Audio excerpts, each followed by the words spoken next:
మనసులను మీటే స్వరాలను పలికించి అణువణువు పులకింపజేసే వాయిద్యం అది. మదిని దోచి సంగీత సాగరంలో ఓలలాడించే పరికరం అది. మనుషుల ఒత్తిళ్లను, భావోద్వేగాలను నియంత్రిస్తూ స్పందన కలిగించే శక్తిగల అద్భుతం అది. సంగీత ప్రపంచాన తనకంటూ ప్రత్యేకత చాటుకున్న ప్రసిద్ధ వాయిద్య పరికరం వీణ. కానీ నేడు రాను రాను వీణ తయారీ కనుమరుగయ్యే పరిస్థితి చేరుకుంది.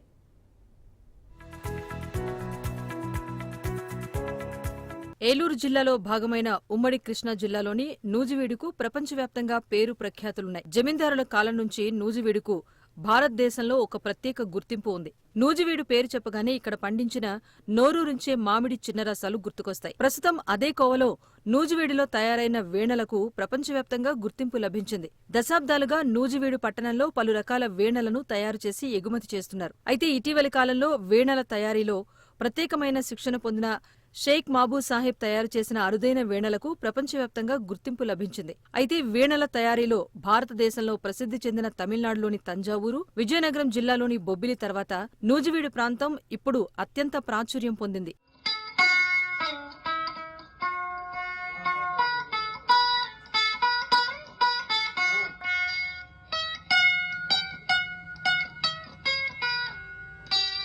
వీణ తయారీ చాలా నిష్ఠతో కూడిన పని. ఈ పనిని నేర్చుకోవటానికి ఇప్పుడు ఎవరూ ముందుకు రావటం లేదు. భవిష్యత్తులో ఈ కళ అంతరించిపోతుందని చెప్పటానికి ఇదే నిదర్శనం. ఇప్పటికే చాలా మంది వీణ తయారీ వృత్తిని వదిలిపెట్టేశారు. తమ పిల్లలకు కూడా కళాకారులు ఈ కళను నేర్పించటం లేదు. వారసత్వంగా వస్తున్న కుల వృత్తిపై మమకారం చంపుకోలేక కొంతమంది ఇంకా కొనసాగుతున్నారు. నూజివీడు ప్రాంతంలో దాదాపు 130 సంవత్సరాల క్రితం మచిలీపట్నంలో వీణల తయారీలో శిక్షణ పొందిన కళాకారులు వెంకటస్వామి, తాత నాగేశ్వరరావు నూజివీడు వచ్చి వీణల తయారీని చేపట్టారు. వారి ప్రేరణతో దాదాపు 20 కుటుంబాలకు పైగా వీణల తయారీలో శిక్షణ పొందడంతో పాటు జీవనోపాధిగా వీణల తయారీని ఎంచుకున్నారు. కాలక్రమేణా వీణల తయారీలో దాదాపు 150 మంది కళాకారులు శిక్షణ పొంది వాటిని తయారు చేసి దేశంలోని వివిధ ప్రాంతాలకు పంపించేవారు. భారతదేశంలో ఎందరో ప్రముఖ విద్వాంసుల చేతిలో నూజివీడులో తయారైన వీణలు సప్త స్వరాలు పలికించాయి.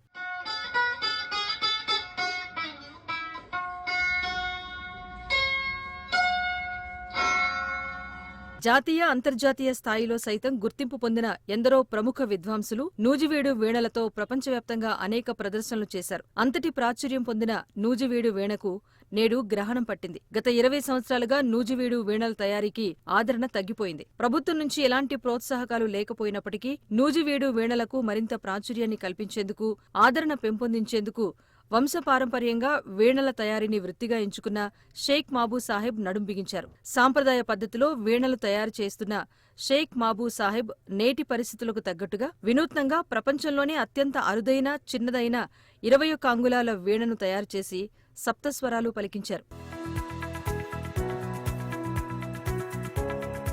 నూజివీడు పట్టణంలో ముస్లిం కుటుంబంలో జన్మించిన షేక్ మాబూ సాహెబ్ తన తాత, తండ్రి నుంచి వంశపారంపర్యంగా వస్తున్న వీణల తయారీలో శిక్షణ పొందారు. ఇప్పటివరకు అనేక రకాల వీణలను తయారు చేశారు. ఎంతో మంది సంగీత విద్వాంసులకు వీణలను అందజేశారు. ఇప్పటికైనా ప్రభుత్వం స్పందించి ఈ కళ అంతరించిపోకుండా సాయం చేయాలని కోరుతున్నారు. ప్రభుత్వం ప్రోత్సహిస్తే భవిష్యత్ తరాలకు ఈ కళను అందించాలని ఆశపడుతున్నారని చెప్పారు. సాధారణంగా పెద్ద వీణలు 53 అంగుళాల పొడవుంటాయని, కానీ దానికి భిన్నంగా ఆలోచించి అత్యంత చిన్నదైన 21 అంగుళాల పొడవు ఉన్న వీణను తయారు చేసి నూజివీడుకు పేరు తీసుకురావడం గర్వకారణంగా ఉందని షేక్ మాబూ సాహెబ్ అంటున్నారు. ఈ యొక్క వీణను తయారు చేయడం కళ అనేది మా తాతగారి కాడి నుంచి వచ్చింది. ఇది మా తాతగారి పేరు షేక్ కాసిం సాహెబ్. ఆయన 3వ కుమారుడు అయినటువంటి నా తండ్రి గారు షేక్ మీరా సాహెబ్ మా తాతగారి దగ్గర మా నాన్నగారు నేర్చుకున్నారు. మా నాన్నగారు మళ్ళీ కొంత విజయవాడలో కూడా కొన్ని మెలకువలు నేర్చుకున్నారు. అసలు ఈ వీణ అనేది బందర్లో పుట్టింది. బందర్ నుంచి విజయవాడ రావడం అనేది జరిగింది. అంటే మా తాతగారి దగ్గర మా నాన్నగారు నేర్చుకుని కొంచెం మెలకువలు అన్నీ నేర్చుకోవడానికి విజయవాడ వెళ్ళారు. విజయవాడలో నేర్చుకుని వచ్చేసి నూజివీడులో ఇక్కడ షాపు లాగా ఇంట్లోనే పెట్టుకున్నారు. అయితే గవర్నమెంట్, ఈ ముఖ్యమంత్రి వర్యులు, మినిస్టర్ గారు వీళ్ళందరూ కూడా గ్రహించి నాకు ఒక స్థలం ఏర్పాటు చేస్తే అందులో రేకుల షెడ్ వేసి ఈ కళ అంతరించిపోకుండా చేస్తానని నేను మనస్ఫూర్తిగా కోరుకుంటున్నాను.